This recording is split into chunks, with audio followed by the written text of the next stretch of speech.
અરે ઓછું નાક પણ અસલી નાક. MDH કાશ્મીરી લાલ મરચાની પાવડર.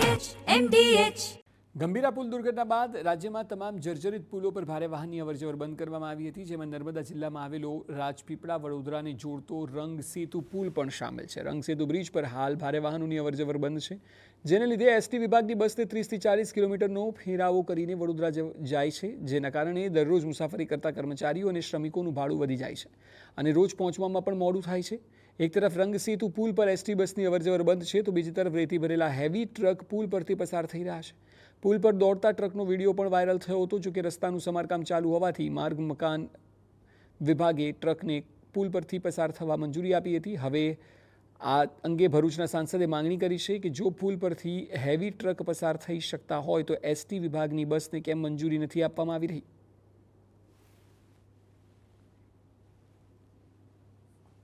નિષ્ણાંત લોકો એનો ચકાસી ને એવા બ્રિજો બધા બંધ કર્યા છે. એમાં પોઈચા બ્રિજ પણ બંધ કર્યો છે, આમોદમાં પણ બ્રિજ બંધ કર્યો છે, એના બેડા કંપની પાસેનો પણ બ્રિજ બંધ કર્યો છે.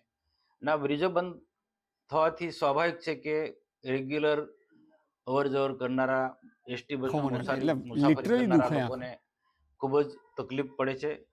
પોઈચા બ્રિજમાં પણ એ સ્થિતિ છે. પોઈચા બ્રિજમાં ઘણા લોકોની એવી માંગણી છે, હાઈવા રેતીના ફરતા હોય અને બસ બંધ કરવામાં આવે તો પબ્લિકને ભાડું, સમય અને એમનો જે કામ હોય તે ઝડપી થાય.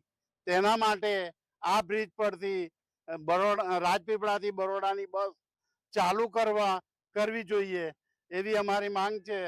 ગંભીરા પુલ દુર્ઘટના બાદ જે ગુજરાતના જે પુલ હતા તે બધા બંધ કરવામાં આવ્યા હતા અને એનું ટેસ્ટિંગ કરવામાં આવ્યું હતું કે જેની ગુણવત્તા છે તે ચકાસવા બાદ એને ફરીથી શરૂ કરવામાં આવે. ત્યારે આપણે અત્યારે પોઈચા બ્રિજ જે નર્મદા નદી પર બનાવવામાં આવ્યો છે, રંગ સેતુ જેને નામ આપવામાં આવ્યું છે, વડોદરા અને રાજપીપળાને જોડતો આ બ્રિજ છે.